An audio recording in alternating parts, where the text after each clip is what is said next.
Hi, I'm Jeffrey Downs, a managing director at Franklin Covey, and excited to be one of the hosts of this new season of Be a Better Leader, where we are talking about a handful of ways that trust changes everything.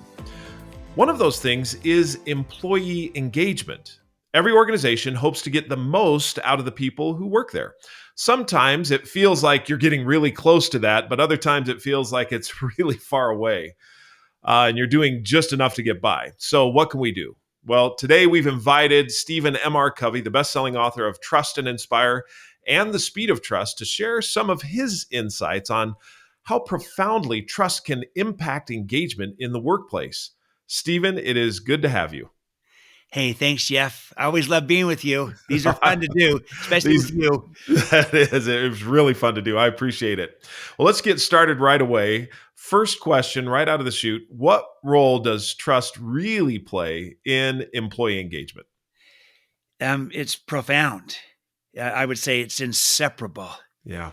and it's, I believe, is the number one driver of engagement. And there's a lot of research that would validate that is behind that. And in fact, I'll just cite one study from ADP Research International. It was a global study on engagement, and they came up with all the different drivers of engagement. And, there's a variety of different engagement models out there, and there's a lot of really great ones. And here's what the conclusion of their study was that the number one driver of engagement by far was to the level of trust between the employee and their immediate supervisor. Mm.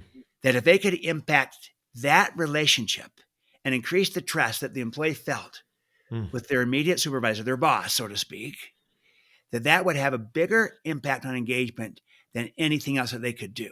And here's what their research shows, that when that trust level was high, there was a 14 times greater probability of increasing the employee engagement. And it was the number one driver by far. The next biggest driver, by contrast, was if I'm a member of a team, there was a 2.6 times greater factor of being fully engaged. But it was 14 times if I had a high trust relationship with my immediate supervisor. And so there's a lot of things we can work on. And again, there's many drivers and factors to engagement, but you look at study after study and different approaches of this, you'll never see an engaged culture in a low trust environment. It just doesn't happen.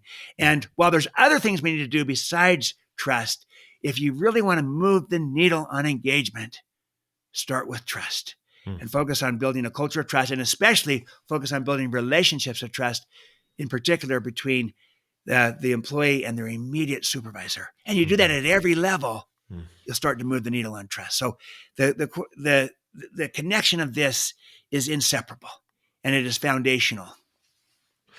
Well, as you talk about that, one of the questions that comes to my mind is, what is it about this relationship of trust, with engagement? How come these two are so, in your experience, linked together?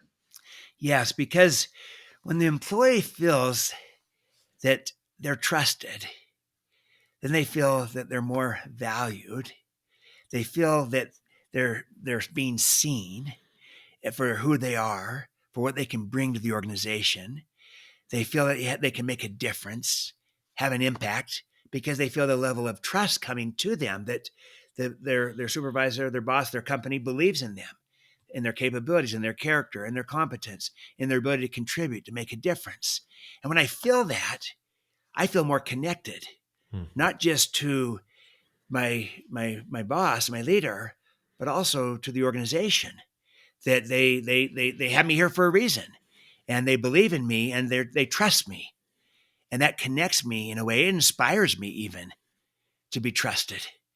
And whereas, just think of the contrast. So I might feel like I've got all these strengths and these values, and I come in and I don't feel like my boss trusts me, or that the company trusts me. And it's kind of like, what am I doing here? If they're going to manage me, micromanage me, Right. Then why'd you hire me? You know, Yes. if you don't trust me. I like to always say, if you don't trust your people, you either have a hiring problem or a leadership problem because you don't get leadership. And Right. but it's what you feel when you're trusted and what that brings out in you, and then what you feel when you're not trusted Hmm. and what that kind of suppresses in you. And you could tie that to engagement. And I think, Jeff, you can even go further than engagement and into what I call inspiration, Yeah. which I think is the greatest manifestation of engagement, Hmm. is not only to be engaged, but even to be inspired, Yeah. which goes one step further. But the road to inspiration goes through engagement. So we need to continue to focus on engagement, but there's something even beyond it. Inspiration. Microsoft is calling this thriving. They were trying to get to where people are not just engaged. We want that too. We want them to thrive. And that's tapping into the sense of they feel a sense of caring, and they feel a sense of they're doing meaningful work, a purpose, Hmm. and in which can go even beyond engagement. And so there's a lot of frontiers of this, but the heart of this again is trust. Then there's still other things we need to do, but again, trust accelerates, it multiplies, it energizes all this effort. As you were talking, I was thinking back to an experience that I had with a partner. We were in an entrepreneurial venture, and this partner and I started out with pretty much bootstrapping the whole thing, and it was nothing. And as we started to grow the business, interestingly enough, we there was high trust at the beginning, but then as the venture went forward, he started to trust me less and less. I was the chief revenue officer at the time, trust me less and less. And that I could feel the just this feeling of, well, unengagement. I didn't want to be there. My innovation went down, my creativity went down. All those things started to go down until we ended the partnership because it just took a dive off of it. Now that's one story. The other story is I've been in environments where I've been inspired by someone who trusted me, where right up first I did not trust them, but they extended trust to me and I got engaged. And all of a sudden I felt this, okay, they want me to participate and to be there. So the, That's go ahead. well, As you that's think beautiful. about that, yeah, See, that you're answering the question that you asked me, which is what happens when you feel trusted? How does that affect engagement? Look, you just said when I felt trusted, and this person trusted me, even though you didn't fully trust them at the time, they trusted you, and how that changed you, yeah, and it engaged you. You felt more involved. My guess is over time, you probably also felt to reciprocate the trust back. 100%, And that's what absolutely. happened. There's a reciprocity of trust. When you give it, people receive it and they return it. When we withhold it, they tend to withhold it. So, but the engagement is very real. So you just gave a story on both sides of when you're not trusted, what that does to your engagement, how it dissipates it. When you are trusted, what that does to your engagement, how it really enables it, grows it. Yeah, And I would just ask our listeners the same question. Think of, to our listener, yeah, think of when you're trusted. What does that do to you? How do you feel when you're trusted by your leader, when you're trusted by the company, when they believe in you, they trust you, and you feel that trust, and they tell you that they trust you? hmm, That probably yeah, engages you like nothing else. yeah, And maybe not even more than engages you, maybe that inspires you, and you want to live up to it. And let me ask you, our listener, the contrast. So what does it do to you when you don't feel the company or the leader trusts you?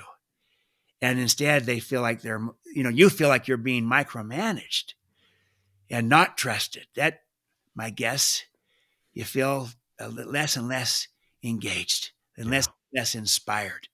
And so it's really interesting.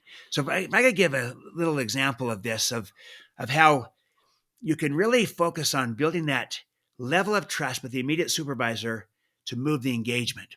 So we were working with a big consumer services company, and they had been focused on engagement for years. And they're trying to move the needle, and they were moving at a point or two a year, but then it would go back the next year. They were kind of stuck, and they were about at 69%, which by most metrics is not great. was okay, but not even in the good area. And they wanted to make a lot of progress. And they finally just said, look, we've done all these different things. They said, we're going to buy this idea that we're going to focus on increasing the level of trust between the immediate supervisor and the direct report.